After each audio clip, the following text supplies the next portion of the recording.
As you guys can see, I am standing outside the mighty Emirates Stadium, where Arsenal host Everton here at 4:30 PM kickoff. Who's going to come out on top? Will Arsenal come away victorious with all 3 points and maybe keep a clean sheet? If you want to see my preview and what I think about the game, it's coming right up. Hello to you, my fellow Gooners, and welcome to Arsenal TV. This is my preview for Arsenal versus Everton, which is tomorrow at the Emirates Stadium. Now, as you can see by the start of the video, I was down at the Emirates today, but it was nice to go down there. It was quite packed. Hopefully, I've given, an Arsenal a bit of luck for tomorrow's game. Now, what do we know about Arsenal at the moment? Well, last time out in the Premier League, Arsenal managed to beat Newcastle United at home 4-0. And, the first half of that game wasn't that great. And, having, the changes that Mikel Arteta made in that second half is what changed it. And, we managed to get a nice, comfortable 4-0 win. And what a turnaround it was in that second half.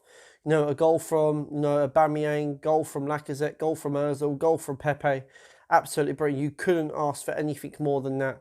And it gave a massive buzz for us. It was really good to get a nice home win. Now, Arsenal are currently 11th on the Premier League table due to the other games that have gone on today. And we are 6 points behind that 5th spot. And that 5th spot is in our sights. And Arsenal now, we need to be consistent from now until the end of the season. Every game is a must win if we really want that Champions League place via the Premier League. Now, Arteta is also managing against his former club who he used to play for, which was against Everton. And it'll be nice to see what sort of reception Mikel Arteta gets from his, old fans at Everton. But I think it'll be nice for him to obviously get a win against his old club. But this game against Everton in the Premier League is a massive game, absolutely massive. And I think that Arsenal need to get 3 points. I think 3 points is a must from now until the end of the season in the Premier League. So I'm absolutely buzzing for this game. I always look forward to Arsenal playing now. And, Mikel Arteta always excites me in what he's going to do.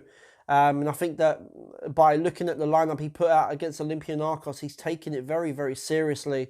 This game is a must-win for Arsenal, and all I want is just 3 points. Now, what do we know about Everton? Well, Everton are currently sitting 10th below Arsenal at the moment. And now, the last time out, Everton won 3-1 against Burnley at home. And at the moment, Carlo Ancelotti has got Everton absolutely ticking, and they're playing such great football. Now, Everton, in their last 5 games, have picked up 11 points. And to be honest, that's not too bad. They've only had, 2 draws and 3 wins. Carlo Ancelotti is a great manager. And, a lot of Arsenal fans did actually want Carlo Ancelotti as their manager. Now, there is an injury update for Everton, and that is Gomez. As we know, he recently broke his ankle, I believe, against Tottenham 4 months ago. Now, he's now returned to full training. That's a massive shock. How the hell has he, got over that injury so quickly in a matter of 4 months? Absolutely remarkable. So that's another boost for Everton. Now, you've also got Calvert-Lewin. He's in such great goal-scoring form at the moment.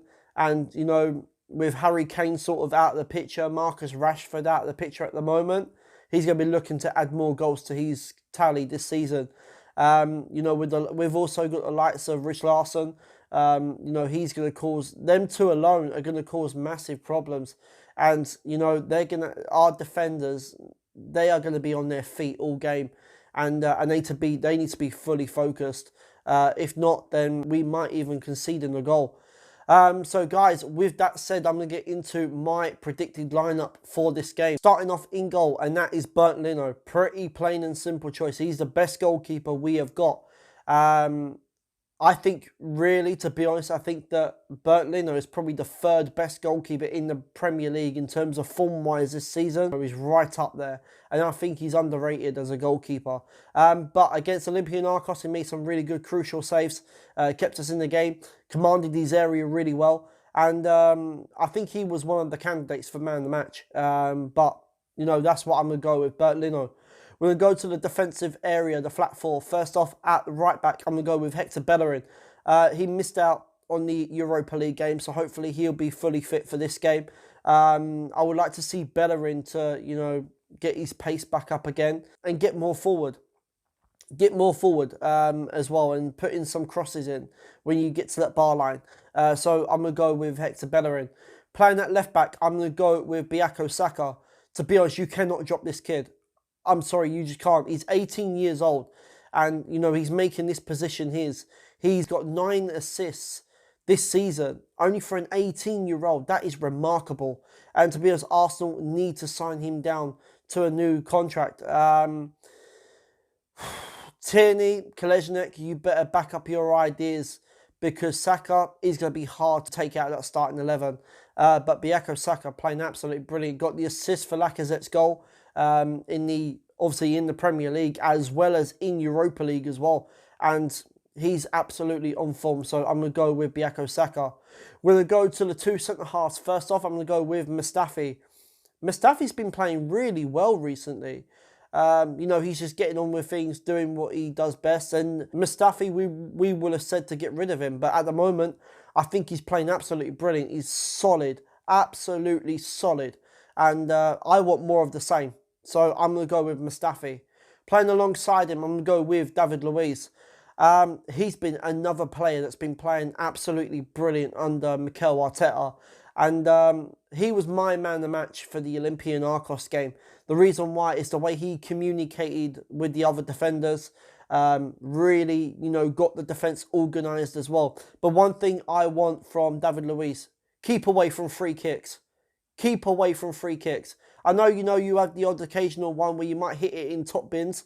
But no. Stay away from free kicks. But apart from that, I want another good solid performance. So I'm going to go with David Luiz. We're going to go to the midfield pivot. First off, I'm going to go with Niles Ceballos. I think Lucas Torreira, I know he's in training, but I think he might have still a slight bit of a cold because he was bunged up and that's why he didn't travel for the Olympiacos game. But the reason why I've gone with Niles Ceballos because I feel that when you play Niles Ceballos, he in that sort of deep midfield role, like Santi Cazorla was, he gives Ozil that freedom to go and do what he does to get in those spaces and to get in those channels. And this is why I'm going to go with Ceballos. I don't want to be too defensive-minded. And I think playing a number 8 would be ideal. So I'm going to go with Niles Ceballos. Playing alongside, I'm going to go with Granit Xhaka. I think Granit Xhaka has been quite decent in the games that he's played. Very, very solid. He's been ticking the midfield over when he's been playing. But I think Ceballos and Xhaka, they have a good partnership as well. So I want more of the same and having a good performance like he done against Newcastle. So I'm going to go with Granit Xhaka. We're going to go to the attacking area, the 3 that sit in front. First off, out on the right, I'm going to go with Nicolas Pepe. He sort of had a slow start into his Arsenal career, but I think now he's adapted into the Premier League. The pace of it, the intensity, the physical side of it. And he also got another goal against Newcastle and he got 2 assists. So to be honest, I want more of the same. And I think in time, this guy is going to be lethal. So I'm going to go with Nicolas Pepe. Playing that on that left-hand side, I'm going to go with Pierre-Emerick Aubameyang. Didn't have a good game against Olympiacos, very, very quiet. But in that last 15-20 minutes, when he moved over onto that left-hand side, he was more comfortable. But the majority of that game, when he was on the right side, you could tell he was not comfortable whatsoever. And we all know that playing Aubameyang out on that right-hand side just doesn't work. We need him on that left-hand side, so where he can cut inside a little bit more closer to Lacazette, I'm going to go with Aubameyang. Playing in that number 10 role, I'm going to go with Mesut Ozil. Against Newcastle, he played quite well. Done what he had to do, was getting in the channels, getting into spaces where, Newcastle was leaving open. And that was all down to Niles Ceballos for letting him to do that. He also got his first goal of the season, and that goal took 35 passes, and all the 11 starting players got a touch. That's remarkable. But I know he's still waiting to become a father at the moment, but he's available for selection, so I'm going to go with Mesut Ozil. Playing up front as a leading striker is going to be Alexandre Lacazette. Lacazette got his goal against Newcastle in the last Premier League game. All that weight just off his shoulders. Look at the way he celebrated. And it was such a relief. I was so happy for him. And he also got the winning goal against Olympiacos as well. So I think he's starting to get his confidence back. And it'd be nice for him to get a couple of more goals in this game as well. So I'm going to go with Alexander Lacazette. So guys, there you have it. That has been my preview. That has been my predicted lineup. Let me know in the comments box. As always, do you agree or do you disagree? What you would keep, what you would change, and your predicted score. My predicted score, this is massive. Arsenal need to get a win. So I'm going to go with an Arsenal 2-1. For this game. Guys, if you are new around here and you know what to do, make sure you are smashing that subscribe button. Make sure you are also smashing a like on this video and make sure you are leaving your comments below. Guys, until my players' ratings after the game tomorrow, I will see you a lot soon. I am out of here.